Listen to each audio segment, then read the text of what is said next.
This is the Lone Creator YouTube. We hope this video helps. You begin by logging into the Google account you want to sync. Make sure you have two-step verification set up or available. Next, download Google Drive for Desktop for Windows or Mac OS and run the installer.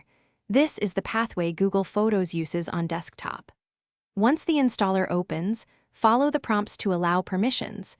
This lets the app access folders and upload photos. Make sure you have at least 2 GB free, so the app can cache files during setup and avoid interruptions. Once installed, open Drive for Desktop and go to Preferences to link Google Photos. This connects your desktop folders to the cloud.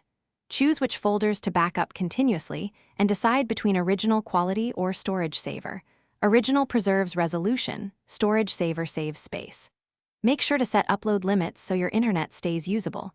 You can cap upload speed and allow uploads only on unmetered networks. After configuring, the app starts syncing. You can monitor progress in the system tray or menu bar. Final steps: open Photos.